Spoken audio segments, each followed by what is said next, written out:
My boss does this. Who are you? Literally. He was like, wait a minute. Sorry, who asked you to do this? I said, nobody. Did I do a wrong thing?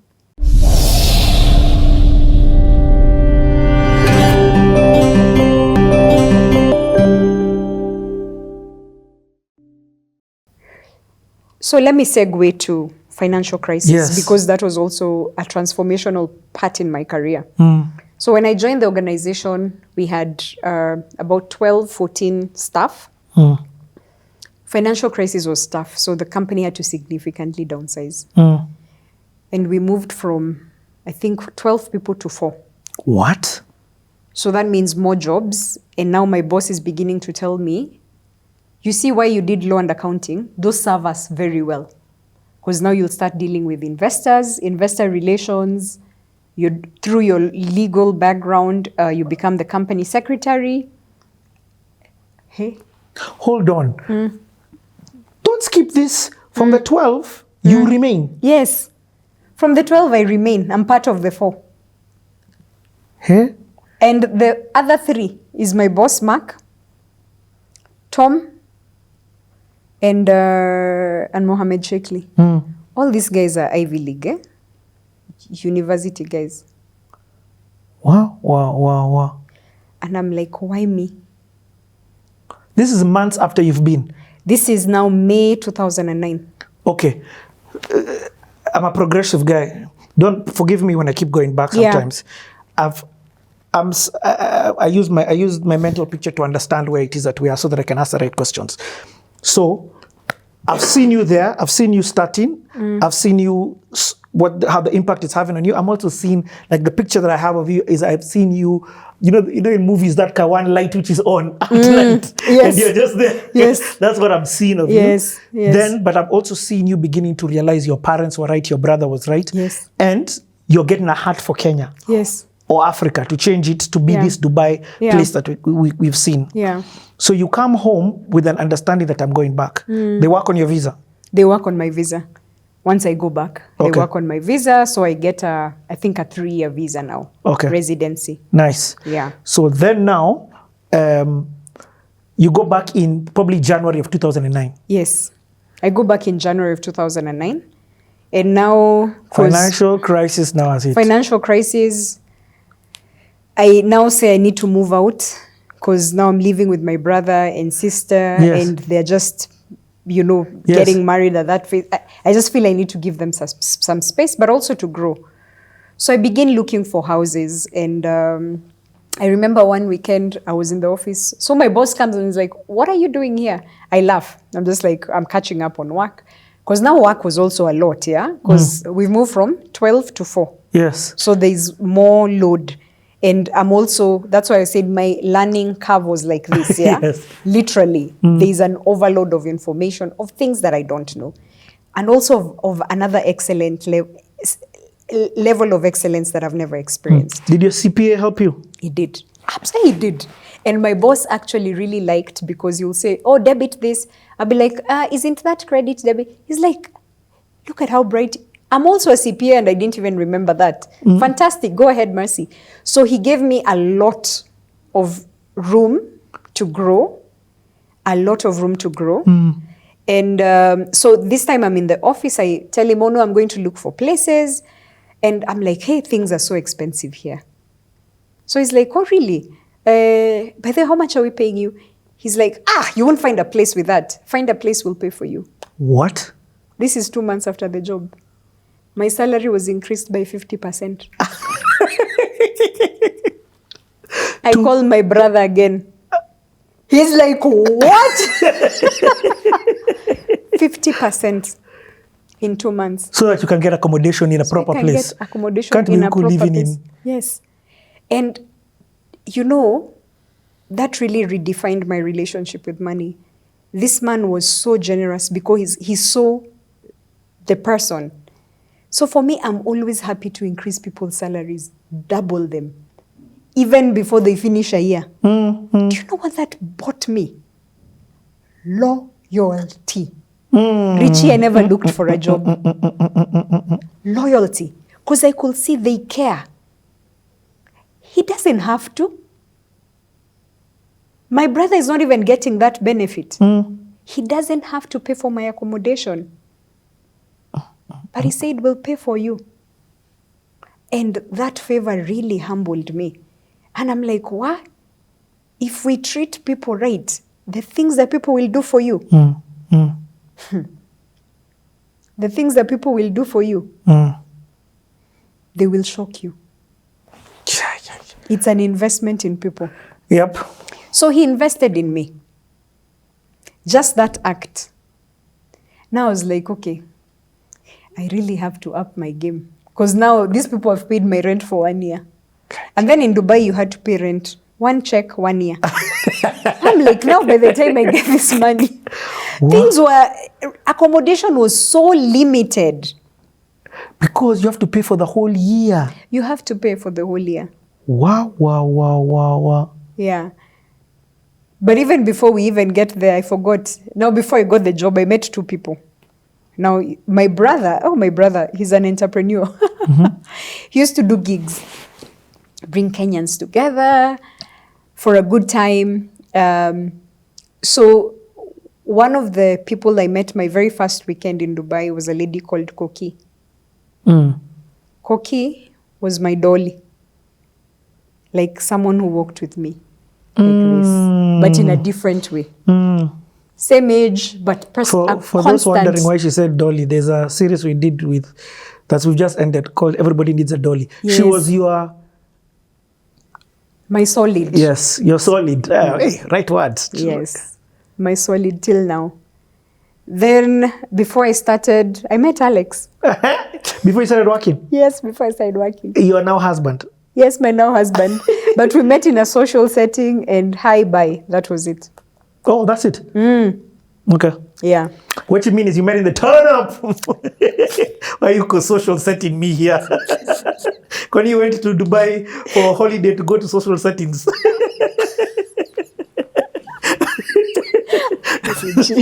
He's kept it nice and PG. Okay, sir.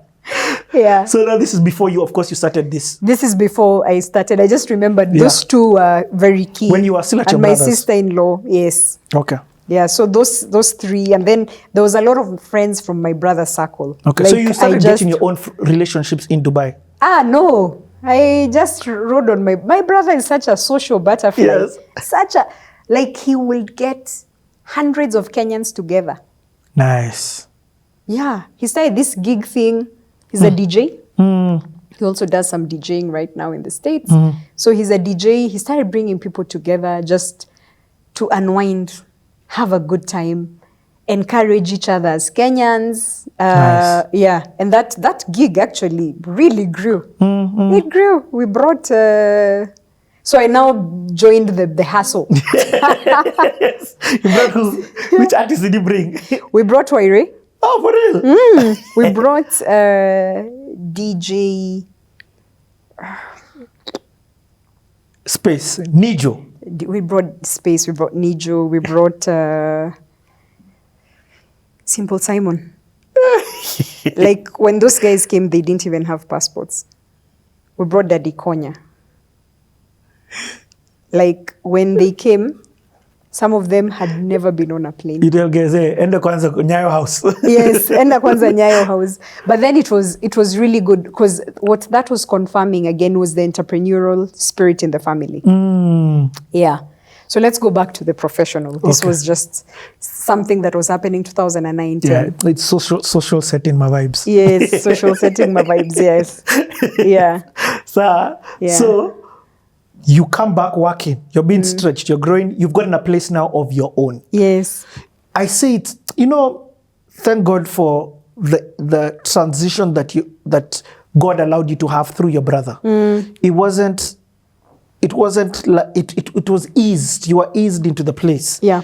You get? Yeah. So you didn't hit it and start with. Yes. Imagine having to find that $10,000, pay rent for the whole year the moment you arrive. Yeah. Yeah, that's powerful. Yeah. Okay. Yeah. And I'm actually cognizant a lot of people don't get that. because you come in and you have to find accommodation. So what that also did for me is I started being the accommodation for people who are coming to Dubai. Oh, for real? Yes, that became a ministry. What? Come, stay here, drop a mattress. Remember growing up, many people in our house? Yeah, that's the connection. Because we've been seeing this in our lives, yeah? Then 2009, it ends, ishish, 2010, my brother relocates to Nairobi because of the crisis. Wow. There was a mass exodus of people around that time because of the job situation. So he was affected. That broke my heart. That really broke my heart. So my sister-in-law left, my brother left. Now I'm by myself. What? This is 2010. That was a challenging year. Now I was alone. The proxy is gone. The security, the fact that I can call him. Hey, I actually, for the longest time, I kept telling him, you left me. You left me. But then with time, I understood and grew. Koki was always there. Alex and I were friends, just mutual friends for quite some time. Then the workplace, a lot of growth. Our business has now begun to change because of the macroeconomic environment. We're now doing strategy. I'm sitting in strategy sessions. How did the financial crisis affect the business? So the business was a real estate business, investing in real estate assets, properties, land banks, and development assets. So we'll develop buildings. That was one of the biggest macroeconomic generators and triggers in Dubai, real estate. Yep. Now with the financial crisis, the value of the assets halved. Some of them were slashed by 80%. Some you've got obligations. I actually remember, like in January, February, I started looking at the obligations that the company had. Were you buying already constructed? Were you constructing some? There were some that had been constructed. There were some, because the fund had started for quite some time, yeah? It was a 7-year fund, and it usually has a 1+1 extension life before you divest and give the investors back their money. So because of the duration of the crisis came somewhere midpoint. So some assets had received a very good return. Some were midway. Either the company had paid 80% and there was that 20. Some we'd paid 10% on 20. So it was just making a decision, do we walk away? Because if we continue paying based on that payment plan, it won't work. So as the accounts and finance person, I'm looking at all the liabilities and dues that we had. As the accounts and finance person? Yeah. You know, when you said it now, when I hear what kind of decisions you have to make, I'm like, what? Yeah. So one day I'm just sitting and I'm looking at all these liabilities, and I pick my phone and I start calling all these people we owe money. I call them and I'm negotiating. What? I'm like, okay, we owe you this amount of money. I can tell you, Habibi is friend. Habibi, we don't have that money. And we will not, with everything that has happened, you can either take 5% and walk away, or you can take us to court, which I don't think anything will happen. It's a limited fund, meaning the liabilities of the investors are limited to the investment, and they've already given us everything. So this is the situation. So I write down, I tick the ones who've accepted my negotiation. Oh, hold on. That is insane. You have picked up the phone. Yeah. Listen, Wamai, I owe you 100 Gs. Yeah. Pole, I don't have the money. It is what it is. Yeah. So what I'm going to do, take this 20 Gs. Yes. And let's call it quits. Yeah. Or take me to court. Yeah. But what I have is 20 Gs. Even if you take me to court, I can't give you that. I don't have the cash. It is what it is. Yeah. You are doing those calls on behalf of the company. I was doing those calls on behalf of the company. With the bosses, your boss told you to do that? No. So I go to my boss. And I show him, I'm like, So these are I don't remember the number. These are our liabilities. These are the people I've called. Some have accepted to a payment plan. He starts looking at me. These ones have accepted. Some have accepted. We pay them 5%. They walk away. Some have said they want the full. My boss does this. Who are you? Literally. He was like, wait a minute. Sorry, who asked you to do this? I said, nobody. Did I do a wrong thing? He said, sorry, who are you? So when he said, who are you, I thought he meant, like, who are you to do this? Yes. But he's like, who are you? To think like this. To think like this. Did someone ask you? I said, no. Then he says, wait a minute. Wait. Mercy? He's called Mercy. Sit down. So I go sit across from him. And I'm looking at him. I'm like, whoa, you are in trouble. Kimbelembele. It's not a good thing at times. Yeah. So he says, what were you doing before? I told him, oh, remember I was an entrepreneur. So who asked you to do this? He said, well, I just think of this as my business. This is what I would do if it was my business. And I didn't want to ask you first. I wanted to bring you a deal. I can see you're busy. He said, my God, who are you? What? He was in so much shock. And these are millions of dollars. These are millions. We're not talking at 500K Kenya shillings. No, this is big, big money. Because now I've been hearing the director speaking, and there's shortage of cash flow, and we're in a distressed position, literally, from a cash flow perspective. Wow. So he looks at me and he's like, what? So I said I didn't commit the company to anything. I just told them I'm going to present this. So he calls his fellow directors and he's like, well, now he's beginning to tell them, Mercy did this, Mercy. So everyone is like, who's Mercy? That's why they're calling me Mercy. What do you think? I'm like, sorry, where was I? First, I can't even understand your accent. Nikuja pole pole. That is insane. That changed. It must have changed completely. The way he looked at you. Completely. That changed everything. Completely. So what does that mean? So we now begin to make the calls together. We negotiate some. We repackage. So this is I don't want to go to class in session. Yeah. But now we repackage the profile of the assets. We look at the good ones. So we just did a good, bad, ugly scenario analysis. And I was so glad because that has really helped me in unpacking situations and just looking at them. This is good, this is bad, this is ugly. Focus on these two. You can move the ugly into good with some effort.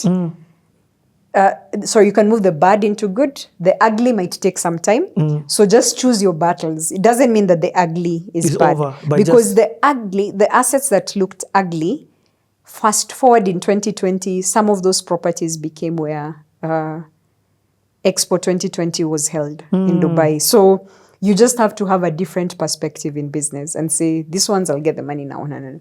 But let me not talk about that strategically. You've not gone to school? You see, you're talking investment lingo. I'm sitting where? These people are Merrill Lynch, Goldman Sachs, investment bankers. I've gone to remember I was in the streets again. That streets helped me. But this is now the Dubai streets. Yes. This is just their version of... Yes, but the Kirinyaga Road street helped me. Because remember when I'm doing this, to the spare parts, I don't know. But then when I come up, I act like I know. So in meetings, I'm writing, I'm taking notes. All these things people are talking about, do this structure. Bad, ugly, the ugly thing, portfolio. I go back and now research for myself. Yeah. Learn. Wow. And ask questions. And then I also learned from my American colleagues. They ask questions. They challenge. They ask questions. They challenge. I find our culture doesn't allow for us to ask questions and to challenge. So at times if I ask you the question and the boss, you might take it the wrong way that I'm challenging you. But I'm asking because, by the way, have you thought of this? You could say, okay, yes or no, brush it off, But you need to understand why I'm asking. So I learned. What? The boss says this. They're like, I actually think we need to do this for this reason. I moved from saying yes to, okay, maybe I can have an input. You know, at times you think, but you don't have the boldness to speak. So that environment, I'm seeing young Americans, they're asking, they're challenging the status quo. They're saying, no, last time we did it like this, you told us to do this. Why have we changed? We've worked on this business model based on what you told us. Yes. Now you forgot what you told us. See. And then you want us to start again. Then you want us to start. You're wasting our time. So they're asking from a good place. So I moved from, my boss is just telling me, and if I have a view, I'll say, okay, Mark, how about we do it this way? Be like, that's a fantastic idea. I never saw it that way. I'm like, oh, I can actually give you ideas and you take them.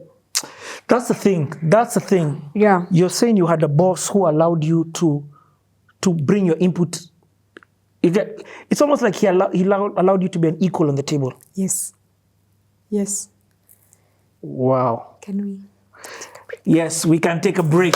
We will be back. Hey, Mark Desario.